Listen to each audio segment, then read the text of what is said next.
अस्सलाम वालेकुम नाज़रीन, आप देख रहे हैं जानिसार न्यूज़ मालेगांव। जानिसार न्यूज़ मालेगांव में आपका स्वागत है। नाज़रीन, चलिए आज की इस अहम खबर की तरफ हम आपको दिखाते हैं। बिस्मिल्लाहिर्रहमानिर्रहीम, नहमदुहु व नुसल्ली अला रसूलिहिल करीम, अम्मा बाद। आज हम लोग एक वफ़द की शक्ल में नासिक आए थे। हम लोगों ने कलेक्टर साहब से किला झोपड़पट्टी के मसले को लेकर के मुलाकात की और हमने बस्ती के जो एहसासात थे कि आज किला झोपड़पट्टी के ताल्लुक़ से सरकार ने जो फ़ैसला लिया है कि इन्हें यहाँ से हटाया जाए और किले की ज़मीन खाली कराई जाए, ये पूरे महाराष्ट्र के लिए रहा। इससे पहले से किला झोपड़पट्टी मालेगांव का मसला चल रहा था और उस वक्त जो कलेक्टर थे सूरज मांढरे साहब, उन्होंने घरकुल योजना के ताल्लुक़ से एक नेगेटिव फ़ैसला दे दिया था कि ये रहने जैसी जगह नहीं और बस्ती के लोग भी उस जगह ट्रांसफ़र होना नहीं चाहते। हमने कलेक्टर साहब से मुलाकात की और लोक आयुक्त में जो बातें थी, वो जो जजमेंट कॉपी थी, वो भी हमने उनको दी और इस ताल्लुक़ से जो बातचीत हुई है, हमारा बस्ती वालों की तरफ से मुतालबा ये है कि कारपोरेशन या रेवेन्यू डिपार्टमेंट सरकार ये इन लोगों को घरकुल योजना के अलावा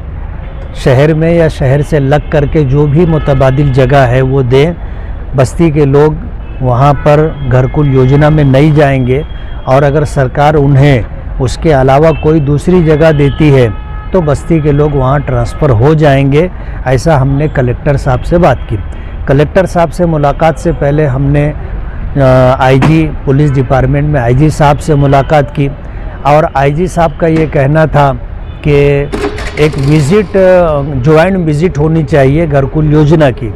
लेकिन मालूमात ये मिली, कलेक्टर साहब ने बताया कि 3 हफ्ता पहले जा कर के उन्होंने वो जगह देखी है।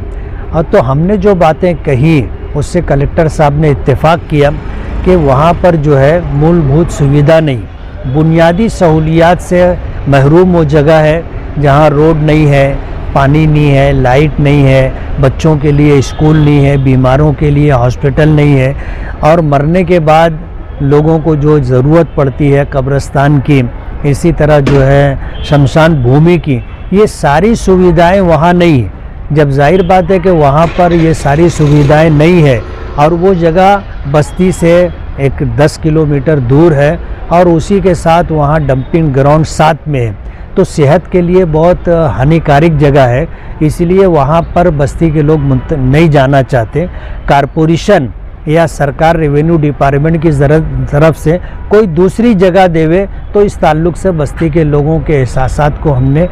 कलेक्टर साहब के पास रखा है। कलेक्टर साहब ने भी उम्मीद बताई है कि भाई हमने जो है कमिश्नर से, कारपोरेशन से यही डिमांड की है कि वो जगह बताए। हमने उसी के साथ ये कहा कि रेवेन्यू डिपार्टमेंट भी देखे कोई मुतबादिल जगह हो जो घरकुल योजना के अलावा हो, तो इस सिलसिले के अंदर काम हो सकता है। हमने लोक आयुक्त के जजमेंट के हवाले से बात रखी है और कलेक्टर साहब ने बहुत उम्मीद बताई है कि हम भी ये कोशिश कर रहे हैं। कारपोरेशन और कमिश्नर से हम कांटेक्ट में हैं और कमिश्नर की तरफ से जो टिप्पणी थी वो उन्होंने मंगवाई है और उसे देखा है। तो बस्ती वालों का जो एहसास है और उनकी जो ज़रूरत और तकाज़े हैं वो हमने कलेक्टर साहब के पास रखे हैं और कोशिश है कि सरकार घरकुल योजना के अलावा कारपोरेशन के ज़रिए या रेवेन्यू डिपार्टमेंट के ज़रिए मुतबादिल जगह देवे। नहीं छोड़ना चाहते, वहीं रहना चाहते हैं, वैसे लोग के लिए कोई क्या है कि सरकार ने जो फ़ैसला लिया है उसमें बुनियादी बात आज कलेक्टर साहब ने जो कही कि ये बात भी है कि वो लोग अतिक्रमण करके कई किले की जगह पर बैठे हुए हैं, ऐसा कलेक्टर साहब का बोलना है। ठीक है, 40-50 साल पुरानी बस्ती है, लेकिन है तो किले की जगह पर उनकी ज़ाती। और दूसरी बात है कि हम लोग ने अभी आईजी साहब से मुलाकात की थी, तो आईजी साहब से मुलाकात में जहां हमने किला झोपड़पट्टी के ताल्लुक़ से बातचीत की, वहीं पर हमने मालेगांव में जो जन्म दाखिले को ले करके SIT टीम तश्कील दी गई है। बात यह है कि हमने वहाँ पर ये बात रखी कि अभी तक कोई विदेशी सामने आया नहीं, यानी कोई बांग्लादेशी या रोहिंग्याई ऐसा मालेगांव में मिला नहीं है। अब जन्म दाखिले में जो पेपर की कमी थी या कुछ बोगस दस्तखत बोलो या बोगस पेपर बोलो, इस ताल्लुक़ से जो भी कार्रवाई हो रही है वो उन लोगों पर हो रही है जिन्होंने जन्म दाखिला बनवाया, जबकि उसमें एक नंबर पर जो ज़िम्मेदार है वो सरकारी ऑफिसर है। अगर उसने देखा था कि ये पेपर बराबर नहीं है तो उसको जन्म दाखिला बना करके नहीं देना था। 2 नंबर पर वो लोग हैं जिन्होंने पब्लिक का जन्म दाखिला बनवाया है और उन्होंने पेपर कम होने के बावजूद अगर जन्म दाखिला बनवा लिया है तो 1 नंबर पर उसमें ज़िम्मेदार ऑफिसर है। 2 नंबर पर वो लोग हैं जो दरमियान में है, जिनको एजेंट कह सकते हैं, उसमें कुछ वकला भी हैं। तीसरे नंबर पर जो है पब्लिक आती है।